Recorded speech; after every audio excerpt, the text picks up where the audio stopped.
Welcome back to the channel, everybody. Thank you so much for joining me and allowing me to continue to be your daily advocate.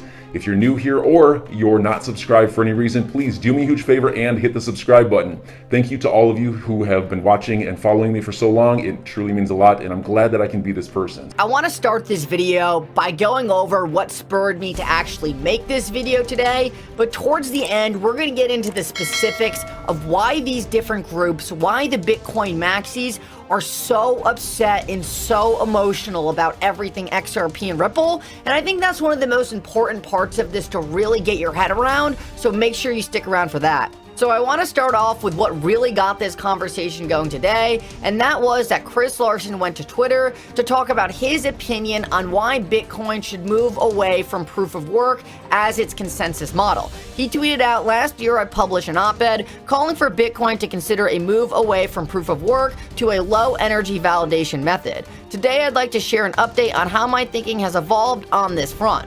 While I still believe moving to a low-energy consensus mechanism is the most climate-friendly and long-term solution, I recognize it is no easy feat."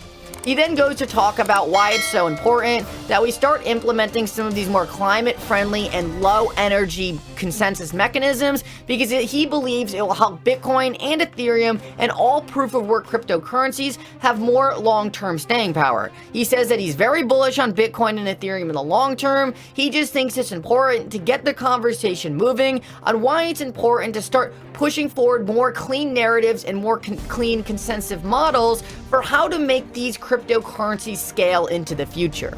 He in no way is launching any kind of attack on any of these proof-of-work coins. He's just trying to get a conversation going on how they can improve in the long term.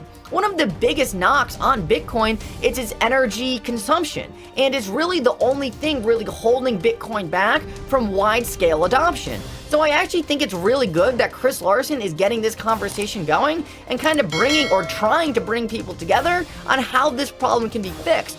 Ultimately, I think it's very important for Bitcoin to tackle this problem, and I think talking about it is the best way to get there. Yet, despite what seemed like a very reasonable and good intentioned proposal, the Bitcoin maxis came out in attack mode. And right here, we have Warren Davidson, who the XRP community has been having a lot of trouble with recently, and he said, in other words, please ban Bitcoin, #BTC, and says no.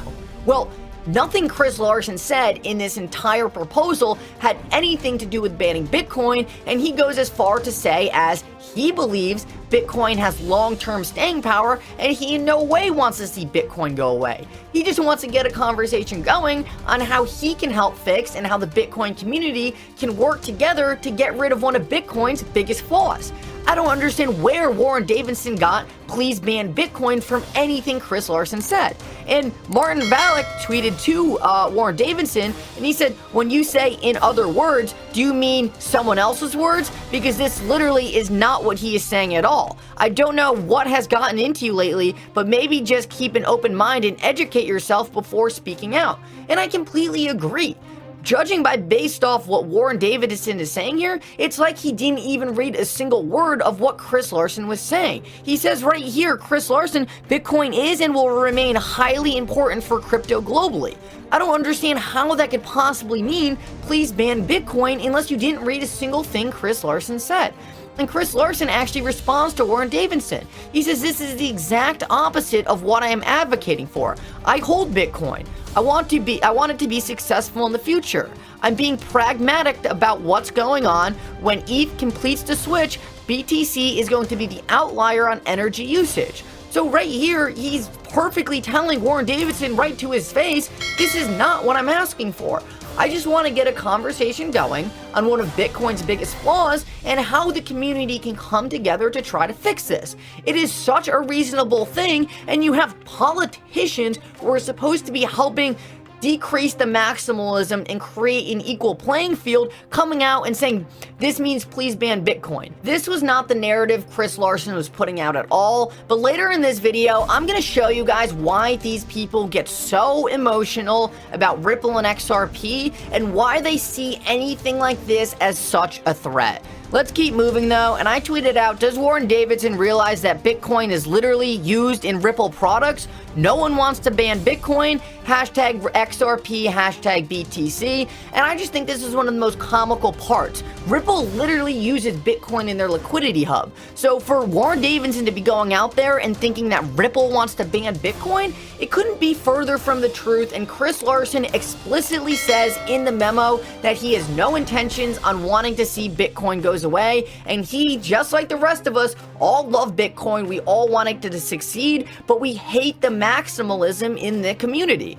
And let's keep moving though, and this is really when we get into why different Bitcoiners, why different people like Warren Davidson hate Ripple so much, and that is because XRP and Ripple are achieving and doing everything that Bitcoin promised. Digital asset investor tweeted out in response to Plan B. Plan B said Ripple co-founder wants to change Bitcoin into a shitcoin a la Ripple, essentially saying that the Ripple co-founder wants to turn Bitcoin into XRP. And digital asset investor said, yes, the shitcoin that's cheaper, faster, and more scalable and more energy efficient than Bitcoin, that shitcoin. Essentially pointing out that all these different people completely ignore the fact that XRP works, solves all the same problems as Bitcoin, and does so in a cheap, fast, and energy efficient method, all while being completely decentralized and open source. This is something that Bitcoiners are more scared about than anything. They know XRP is a next generation Bitcoin. It solves all the problems Bitcoin can't. Bitcoin set out to be digital money, and Bitcoin was very successful as a prototype. It works great, but it's simply not scalable for the economy of our modern day society. XRP solves these problems. XRP is such a better candidate to be digital money than Bitcoin, and this is what Bitcoiners can't stand. They are so terrified of XRP becoming the thing that they want Bitcoin to be that they feel the need to attack Ripple and attack XRP at every single opportunity. And this is just further proof of why Bitcoiners are so scared of Ripple and XRP. Here's Rosie Rios. Her name is literally on almost every single dollar bill in circulation. And she says XRP is one of the few cryptocurrency options out there that has a credible and legitimate use case. So financial institutions can use it to settle cross-border payments. That is what Plan B is calling a shitcoin, something that the former treasurer of the United States, who has her name on almost all the money in circulation, saying it's one of the few credible cryptocurrencies. This is why they're so scared. They know XRP has such a legitimate shot to become the future of money, and this is what they wanted Bitcoin to be. I hold Bitcoin. I love Bitcoin. But Bitcoin is not gonna create a new financial system. And that is what the Bitcoiners are so upset about, and why they feel they need to attack XRP at every opportunity.